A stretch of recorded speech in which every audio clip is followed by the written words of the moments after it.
बिस्मिल्लाहिर्रहमानिर्रहीम। Islamic teacher Pakistan के नाज़रीन को अस्सलाम वालेकुम। नाज़रीन, मैं आज की इस वीडियो में 4 मुख्तलिफ मौक़ों पर पढ़ी जाने वाली 4 मुख्तलिफ दुआएं बताऊंगा। उम्मीद है कि जिससे आप भी मुस्तफ़ीद होंगे। नंबर 1, कायली, कंजूसी और बुज़दिली से पनाह मांगने की दुआ। हज़रत ज़ैद बिन अरकम रज़ी अल्लाह तआला अन्हु को हज़रत मोहम्मद सल्लल्लाहु अलैहि वसल्लम ने काली, बुज़दिली और बख़ीली वगैरह से पनाह मांगने के लिए ये दुआ सिखाई। बिस्मिल्लाहिर्रहमानिर्रहीम। अल्लाहुम्मा इन्नी अऊज़ु बिका मिनल अज्ज़ि वल कसाली वल जुब्नि वल हरामी वल बुख़्लि व अज़ाबिल क़ब्र। तर्जुमा: ए अल्लाह, मैं तेरी पनाह चाहता हूँ नातवानी और कायली से और बुढ़ापे और बुज़दिली और बुखल से और कब्र के अजाब से। नाज़रीन, इसके बाद एक और दुआ है जो मुताजी और ज़िल्लत से पनाह मांगने के लिए दुआ है। मुताजी और ज़िल्लत से पनाह मांगने के लिए हज़रत सल्लल्लाहु अलैहि वसल्लम इस दुआ को पढ़ा करते थे। बिस्मिल्लाहिर्रहमानिर्रहीम। अल्लाहुम्मा इन्नी अऊज़ु बिका मिनल फ़क्रि वल किल्लति व ज़िल्लति व अऊज़ु बिका मिन अन अज़लिमा औ अज़लम। तर्जुमा: ए अल्लाह, मैं तेरी पनाह चाहता हूँ मुताजी, माल की कमी और ज़िल्लत से, और तेरी पनाह चाहता हूँ इससे कि मैं किसी पर जुल्म करूँ या कोई मुझ पर जुल्म करे।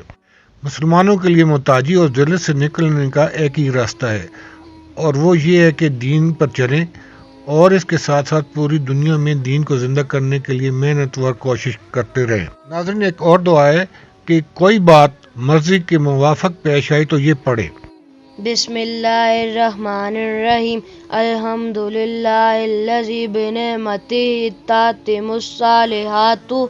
तर्जुमा: तमाम तारीफ़ें इसी अल्लाह के लिए हैं जिसके नाम की मदद से तमाम नेक काम पूरे होते हैं। नाज़रीन, और आखिरी दुआ है कि जब कोई काम मर्जी के खिलाफ हो जाए तो इंसान को अक्सर इस पर गुस्सा भी आ जाता है, तो ऐसे मौके पर यह दुआ पढ़नी चाहिए। और जिस शख्स की पसंद और मंशा के खिलाफ कोई काम हो जाए तो उसको यूं ना कहना चाहिए कि अगर मैं ऐसा और ऐसा करता तो ऐसा ना होता, बल्कि यूं कहना चाहिए बिस्मिल्लाहिर्रहमानिर्रहीम। क़द्दरल्लाहु व मा शाअ फ़अल। तर्जुमा: अल्लाह ने मुकद्दर फरमाया और उसने जो चाह किया। अमूमन घरों में लड़ाई झगड़ों की बुनियाद ये होती है कि बीवी ने कोई काम ऐसा कर दिया जो शौहर की मर्जी के खिलाफ हो और उससे कोई मामूली नुकसान भी हो, तो शौहर नाराज होकर कहते हैं कि अगर तुम ये न करती तो ये न होता। या घर में काम करने वाली मुलाजमा से कोई बर्तन टूट गया तो मालकिन डांट कर कहती है अगर तुम यूं न करती तो यूं न होता। इस तरह की सैकड़ों मिसालें हमारे सामने मौजूद हैं। इनकी वजह तकदीर पर ईमान की कमज़ोरी है।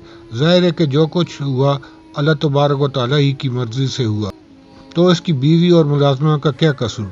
लेकिन इसका ये मतलब नहीं कि तंबीह न की जाए, बल्कि नरम अल्फाज में ज़रूर तंबीह की जाए और एहतियाती तदबीर भी ज़रूर अख्तियार की जाए। लेकिन अगर कोई नुकसान हो ही गया हो तो फिर इस पर बार बार ताना न दिए और क्यों हुआ पर जोर न दिया जाए। अलबत्ता आइंदा न होने के मुस्बत इक़दामात इख्तियार किए जाएँ और साथ साथ ये मज़कूरा बाला दुआ हर किस्म के नुकसान पर और खिलाफ तबा कोई काम पेश आने पर पढ़नी चाहिए। इस दुआ के तर्जुमे पर गौर करना चाहिए ताकि दिल को ज़्यादा तक़वियत हासिल हो। नाज़रीन, अगर आपको आज की मेरी वीडियो पसंद आई है तो ये दूसरे मुसलमान बहन भाइयों तक शेयर करें, और अगर आप मेरे चैनल पर नए हैं तो इसको सब्सक्राइब करें। बेल आइकन पर ऑल करके कमेंट्स में अपनी राय से ज़रूर आगाह करें। शुक्रिया। अल्लाह हाफ़िज़। अपना ख्याल रखिएगा।